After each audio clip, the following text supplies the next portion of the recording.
ఆశ్రయులైన సత్సాయి విద్యా సంస్థల director and management Lakshman మేషార్కి, young and dynamic principal మన శ్రీన్ సార్కి, అలాగే కేశవరావు మేషార్కి, ఏవో సార్ గారికి, తోటి అధ్యాపక బృందానికి అందరికీ నా శిరస్సు వంచి నమస్కారాలు. అలాగే విద్యార్థులు అందరికీ కూడా నా యొక్క శుభాశీస్సులు. ఈరోజు ఎంతో శుభదినం. ఒక మాట ఏంటంటే, భావన కన్నా భావం గొప్పది. ఉపాధ్యాయులు అనేవారు భావన లాంటి వారు. ఈరోజు ఈ వేదిక మీదకి వచ్చినటువంటి అనుభవిజ్ఞులు, సమాజాన్ని అధ్యయనం చేసినటువంటి వారు, వారి ద్వారా వారి నోటి మాటల ద్వారా విన్నటువంటి ఆ భావము మీరు చిరస్థాయిగా మీ హృదయంలో పెట్టుకొని మీ జీవిత గమ్యాలు ఏవైతే ఉంటాయో ఆ గమ్యాలను చేరే వరకు ప్రతిరోజు స్మరించుకుంటారని మనసా వాచన కోరుకుంటున్నాను. సత్సాయి విద్యా సంస్థలు అందులో పనిచేస్తున్నటువంటి ఉపాధ్యాయుడిగా నేను చెప్తున్నా, పాల్గొండలో చాలా విద్యా సంస్థల్లో పనిచేశాను. కానీ సత్సాయిలో పనిచేయాలి వాట్ ఎ టాప్. ఎందుకు అంటే పొగడత కాదు.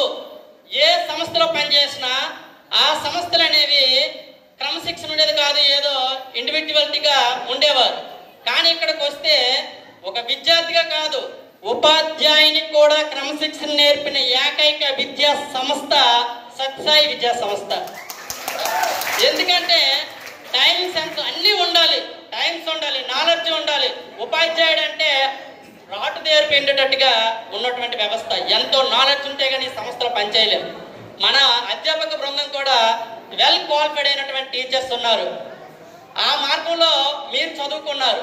కొన్ని కాలేజీలు మీకు తెలుసు, పేరు చెప్పను, పలానా సబ్జెక్ట్ సార్ లేరంటే ఏదో ఒకటి పిలిచేయడమే. అలా ఇక్కడ కాదు. ఎందుకంటే అతను చెప్పగలరా, అతని టాలెంట్ ఉందా లేదా అని నిర్ణయించి అతనితో డెమోలు తీసుకొని పిల్లలతో కూడా, బయట వాళ్ళు కూడా పిల్లలతో కూడా నిర్ణయించి అటువంటి అధ్యాపక బృందాన్ని రిక్రూట్ చేసినటువంటి కాలేజ్ సత్సాయి కాలేజు. అలాగే మన సంస్థల డైరెక్టర్ గారు అయినటువంటి లక్ష్మణ్ మేషార్ గురించి చెప్పి ఉన్నారు. ఆయన ఏదో మీ నుండి ఆశించదమని సంస్థని నెలకొల్పలేదు, ఒకటే చెప్పారు.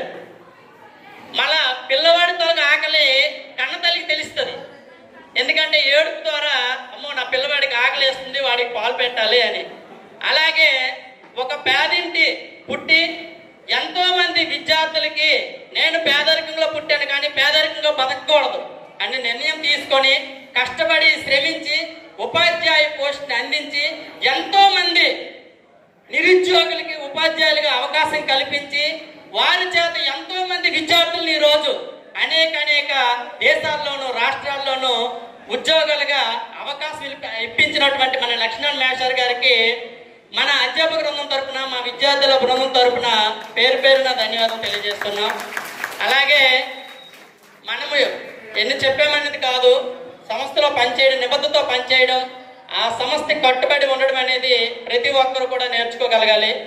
అలాగే ఎగ్జిషన్ అనేది ఎవరి దగ్గర వస్తుందంటే, సార్ అనే పాఠాలు బాగా చెప్తారు, ఆ చెప్పేదాన్ని బట్టి కూడా వస్తుంది. కానీ ఆ సంస్థలో ఎవరైతే విద్యార్థులు చదువుకుంటారో ఆ మోటివేషన్ అనేది బయట అనేది వెళ్ళాలి. ఆటోమేటిక్గా ఈ ప్రింట్ మీడియా, ఎలక్ట్రానిక్ మీడియా కన్నా more than media mouth media. అంటే మౌత్ మోటివేషన్ అనేది చాలా మంచిది. ఎడ్యుకేషన్ అనేది టాప్. ఎందుకంటే స్టేట్ స్థాయిలో ర్యాంకులు తెచ్చినటువంటి కాలేజ్ లక్షలు కడుతున్నారు. లక్షలు, ఈ 465 మార్కులకి లక్షలు ఖర్చు పెడుతున్నారు. కానీ ఒక సామాన్యులు కూడా, పేదవాళ్ళు కూడా చదువుకోవడానికి ఇక్కడ మన సత్సాయి కాలేజీలో అతి తక్కువ ఫీజు వసూలు చేసి విద్యను అందిస్తూ ఉన్నారు. ఇటువంటి విద్యా సంస్థ అనేది మీరు చదువుకోవడం ఎంతో గొప్పకారం. అలాగే విద్య, ఉద్యోగం, ఉపాధి మన కాలేజీలోనే దొరుకుతుంది. విద్య దొరుకుతుంది మరియు ఉద్యోగం వస్తుంది, ఉపాధి కూడా వస్తుంది. ఎందుకంటే మొన్నే సార్ చెప్పారు, 112 మంది విద్యార్థులు, 112 మంది నిరుద్యోగులకు ఉద్యోగ అవకాశాలు కల్పించినటువంటి సంస్థ సత్సాయి విద్యా సంస్థ. దానికి